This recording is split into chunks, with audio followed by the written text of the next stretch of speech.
भी हम अपनी इस कबाड़ा कोचिंग की वजह से ना हम कहीं घूम पाते हैं, ना हम कहीं जा पाते हैं, बस यही है 24 घंटा पढ़ना, पढ़ना, पढ़ना और पढ़ना। ठीक? तो अभी हमें कोचिंग की 3 दिन की हमें छुट्टियाँ मिलती कि 3 दिन है बच्चों आप लोगों के पास जो करना कर लो। मतलब 3 दिन में उन कोचिंग वालों ने ये डिसाइड कर लिया कि बच्चा 3 दिन में पूरी दुनिया की ट्रिप घूम-घाम के यहाँ पे आएगा पढ़ने के लिए। 3 दिन में वैसे मेरे घर वाले हमें कहीं बाहर घूमने नहीं ले जाते, घर से बाहर कोचिंग घर, घर से स्कूल, कोचिंग से ये फलाना-ढिमकाना बस और कहीं भी हमने कदम नहीं रखा है। सो अब 2 दिन तो हमने ऐसे ही पानी की तरह बहा दिए उस छुट्टियों में। अब दूसरे दिन की रात को 2 बजे हम अपना पढ़ रहे थे, ठीक है? क्या पढ़ना है यार ऐसे ही, ठीक? सो 2 बजे रात को अचानक से कॉल आती है पापा वाले फ़ोन पे। पापा का फ़ोन लगा हुआ होता चार्जिंग पे, हम जाते हैं। मैं तो ससुर रात के 2 बजे कौन फ़ोन करेगा? हमने देखा तो मेरे भ्राताश्री का फ़ोन था, ठीक? सो हमने उनका कॉल उठाया। सो हमने बोला हेलो, हमने कहा हाँ भैया नमस्ते, हम उनसे ऐसे बोले, हमने कहा हेलो, हाँ भैया नमस्ते। वो कह रहे हैं कि बेटा दादी खत्म हो गई हैं, पापा को बता दो। ठीक? मेरे फ़ोन मतलब हम ऐसे फ़ोन पकड़े और फ़ोन मेरा बिल्कुल नीचे गिर गया जाके। हमें एक टाइम को हम सदमे में, हाय राम मेरी दादी जल बसी।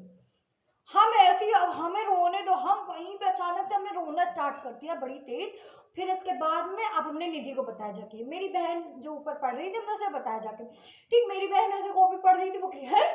ये हो गया, मतलब वो इतनी तेज़ शॉक हुई, हमने कहा ओह! हमें तो भरोसा ही नहीं हो रहा। हम तो रो ही जा रहे, मतलब हमें समझ नहीं आ रहा कि यार ये कैसे हो गया? अब हमने कहा यार हम ये बात पापा को कैसे बताएँ? हम किस मुँह से बताएँ जाके? ठीक, फिर भी हमने बहुत ज़्यादा हिम्मत करी, हमने चलो अब बता दें जाके। पापा नीचे लेटे हुए थे, हम जाते हैं, है ना? तो हमने पापा को बुलाया, हमने कहा पापा, ओ पापा, पापा, तो वो उठ गए। ठीक, कह रहे क्या हुआ? हमने कहा पापा यार ऊपर चलो एक सेकंड, हमें कुछ बताना है आपको।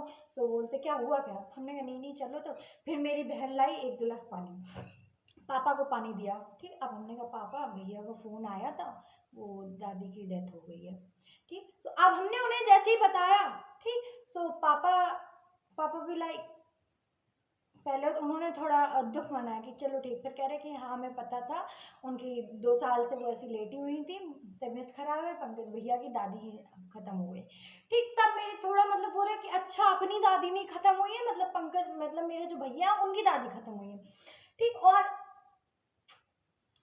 अब मेरी बहन कह रही सुअर कहीं की अपनी दादी को मारे दे रही है, तुम्हारा क्या होगा दीदी, मतलब शर्म करो। हमने कहा चलो ठीक है, किसी की भी दादी खत्म हुई एटलीस्ट मतलब खत्म तो हुई है यार। ठीक, सो अब हमें थोड़ा वो तो लगा। फिर इसके बाद में अब सुबह सुबह हम लोगों को जाना था वहां पे। सो अब सुबह की ट्रेन छूट गई, ट्रेन छूटी, अब हमें बस से ट्रेवल करना। तो अब बस में हमें इतनी ज़्यादा उल्टियाँ आती हैं, हम बता नहीं सकते। मतलब हम पूरी रास्ते में हम परेशान हो गए, मैं उल्टियाँ हो जा रही है, मैं चक्कर आए जा रहे हैं, हम मरे जा रहे हैं। हम वहाँ पहुँचते हैं 1